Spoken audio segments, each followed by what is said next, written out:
रामचंद्र चिचोंडीकर यांच्या स्मरणार्थ या ठिकाणी भाषण स्पर्धा आयोजित करण्यात आलेली आहे। त्यानिमित्त त्यांच्या पावन स्मृतीस मी विनम्र अभिवादन करते। हिरवळ तो रंग त्याच्या हृदयाला हळू स्पर्श करून जातो। हिरवळ तो रंग त्याच्या हृदयाला हळू स्पर्श करून जातो। खरा आनंद गार्डन मध्ये नाही, फक्त शेतात गेल्यावरच मिळतो। खरा आनंद गार्डन मध्ये नाही, फक्त शेतात गेल्यावरच मिळतो। एका ऊसाची किंमत 20 रुपये आहे। एका ऊसाची किंमत 20 रुपये आहे, तर रस्त्यावर ट्रॅक्टरमुळे जाताना कुणी एक ऊस घेतला तर शेतकरी हसून बोलतो। अजून काय यात काय एवढं? परंतु मॉल मध्ये साधी कॅरीबॅग फुकट मिळत नाही, कारण तो शेतकरी आहे।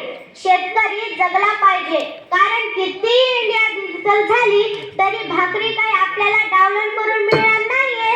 शेतकरी जगाचा पोशिंदा आहे। रोज रोज होणारा बदल त्याच्या मनाला मोहून टाकतो। रोज रोज होणारा बदल त्याच्या मनाला मोहून टाकतो। त्याची भाषा कळेना कुणाला, फक्त शेतकऱ्याला समजून जातो। त्याची भाषा कळेना कुणाला, फक्त शेतकऱ्याला समजून जातो। म्हणून हंसरा येथील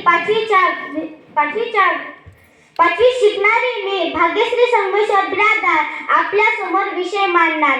तो महाराष्ट्राचा आराध्य दैवत श्री छत्रपती शिवरायांच्या स्वराज्याला, बाबासाहेब आंबेडकर यांच्या राज्यघटनेला, महात्मा ज्योतिबा फुले यांच्या शैक्षणिक क्रांतीला, माता जिजाऊ, माता सावित्री, माता हिल्या यांना त्रिवार अभिनंदन करून येथे उपस्थित माझे शेतकरीचे बंधू आणि भगिनींनो, सुई आणि सुईच्या टोकासारखं बारीक निरीक्षण करून दुधाचं दूध आणि पाणीचं पाणी करणारं परीक्षक सर्वांना माझा मनपूर्वक नमस्कार। मी आज आपल्या समोर विषय मांडते, शेतकरी राजा उभ्या जगाचा पोशिंदा। माझा बाप शेतकरी राजा उभ्या जगाचा जरी पोशिंदा असता, तरी आज माझ्या बापावर काय परिस्थिती आली आहे ते मी तुमच्या समोर मांडते। खुर्ची आणि टेबलाच्या मध्ये ढेरी तट्ट दाबून बसलेल्या साहेबाला माझा बाप बोला, अहो खुर्ची आणि टेबलाच्या मध्ये ढेरी तट्ट दाबून बसलेल्या साहेबाला माझा बाप बोला, धन्यवाद साहेब धन्यवाद, तुम्ही गोष्ट समजून घेतली, त्याची अनफाय मंजूर केली। साहेब, पाण्यात गेलेल्या पिकाची किती कष्ट हो। आभार आभार मनापासून आभार म्हणत हातावर साखरेचा खडा प्रसाद ठेवला। अहो आभार मनापासून आभार म्हणत हातावर साखरेचा खडा ठेवला। तसंच साहेबानं तंबाखू मळता मळता पाठीमागचा शिपाई बोलला, अय गैबण्या, आधी ऍडव्हान्स जमा कर, माहित नाही का तुला? साहेब, पैशाशिवाय कशालाच तोलत नाही। खडी साखर उचल, सरांचा डाएट चालू आहे, त्यांना गोड खाल्लेलं चालत नाही।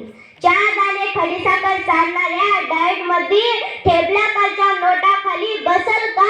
आणि फुल झालेल्या ढेरी मध्ये अजून खायची ताकद असेल का? शेती श्वास आमचा, शेती ध्यास आमचा, शेती श्वास आमचा, शेती ध्यास आमचा, माती नदी माया आमची, शेतकरी ही जात आमची, माती नदी माया आमची, शेतकरी ही जात आमची। म्हणून साऱ्या जगाचा पोशिंदा असलेला शेतकरी आज उपाशी आहे। शेतकऱ्याच्या मागे अतिवृष्टी, अवर्षण, पूर, टोळधाड, आसमानी संकटे आहेतच, तर त्या शेतकऱ्याला शेतात काम करायला मजूर मिळणार, शेताचा खूप कष्ट आहे। म्हणून शेती ही आज मोठेपणासाठीच राहिली आहे। शेती ही आज मोठेपणासाठीच राहिली आहे। तुळसी हार गळा पासे पितम, तुळसी हार गळा कमरेला विळा, औत खांद्यावरील चिखलाचा टिळा, औत खांद्यावरील चिखलाचा टिळा। तर शेतकरी शेतीतूनच जगला, तर शेतकऱ्याचा कष्ट भागू शकत नाही। आपल्या कुटुंबाचा खर्च भागू शकत नाही, आपल्या मुलाला चांगलं शिक्षण देऊ शकत नाही, परंतु देतो. अशा माझ्या शेतकरी राजास मानाचा मुजरा. कुणी चुकत असेल तर त्याला सत्तेची वाट दाखवा. कुणी चुकत असेल तर त्याला सत्तेची वाट दाखवा. आणि नडला तर त्याला शेतकरीची जात दाखवा. अहो, आजकालच्या शेतकरीच्या मुलाला कुणी मुलगी द्यायला तयार नाही. प्रत्येक गावात 100-200 शेतकऱ्याची मुले बिना लग्नाची आहेत. ही विस्तृत आहे. म्हणून हवी होती शेती परंतु शेतकऱ्याला नकार होता.